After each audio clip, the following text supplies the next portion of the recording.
So today we're going to be replacing a fuel tank pressure sensor on a 2018 Silverado.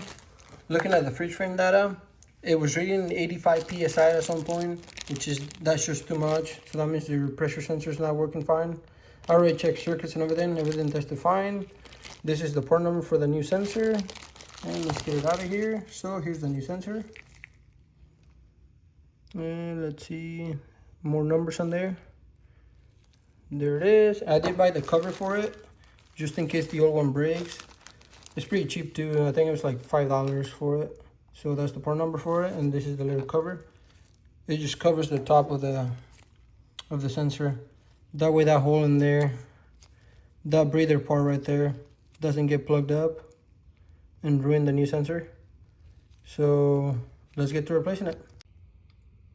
Okay, so basically for this repair, we got some jack stands over here holding the truck up, got some tools over there, and then we're basically gonna come out from the bottom of the vehicle, and then that's the front over there, and over here's back. So we're gonna come to the fuel tank, and you do got all this stuff over here on the way. So you're gonna stick your hand in there, follow the harness, and then your fuel tank pressure sensor should be up there, should be right there. So I'm gonna try and record it the best I can. We're not gonna drop the tank on this one because you can reach your hand up there and get it out. So I'll set you guys up and then we can get it out. Hopefully you guys can see. Okay, that's probably gonna be the best view I can give you guys. So from here, you're just gonna stick your hand, follow this little harness right here, and it should be right here. So follow it. From here, just move it side to side and pull up, and it should come out. It is gonna be a tight fit in here, especially if you got big hands. So hopefully we can get it out.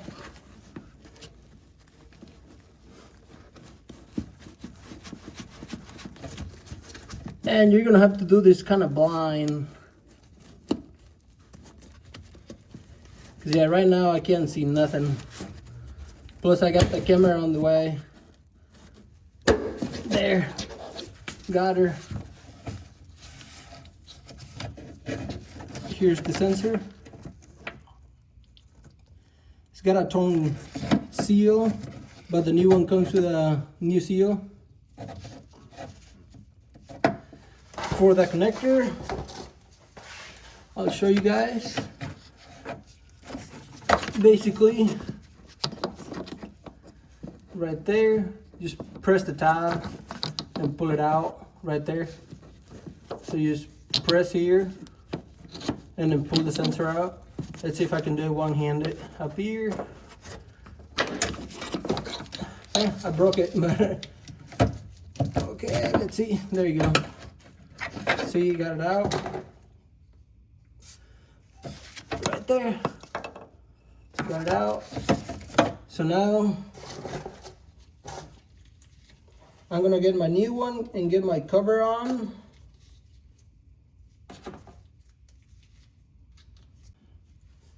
So I got the new little cover on. I'm gonna lube up the seal on this new one, just so it slides in there easier in the hole. And then let me plug it in. Here we go.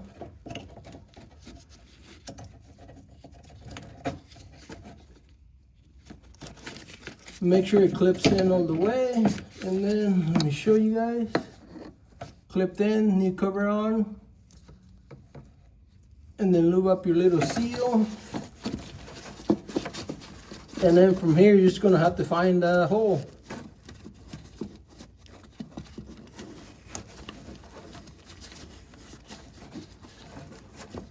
It's all the way over here, but of course, my hand doesn't really fit. And I lost my sensor.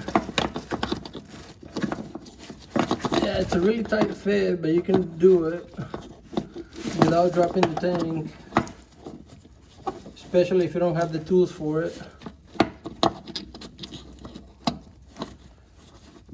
So I'm pretty close now.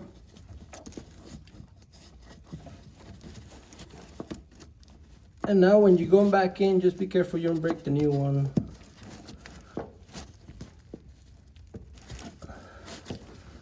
I think I'm pretty close. There you go. I think we went in there. There you go.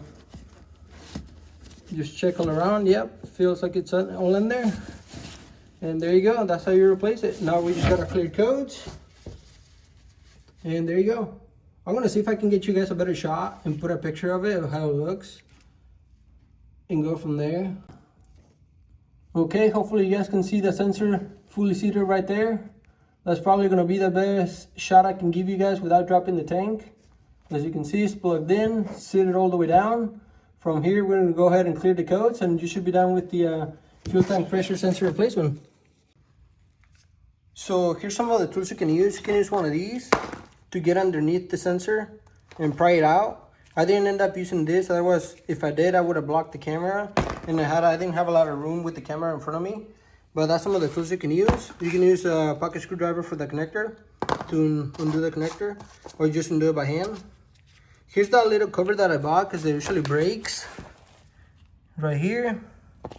And as you can see, one of the sides is broken, that little leg right there broken. Just basically put it in here. Let me see if I can do it one-handed. Yeah, right there. Put it in there and clip it on, and that's it. And the lube that I use for the little seal, that right there, some super lube.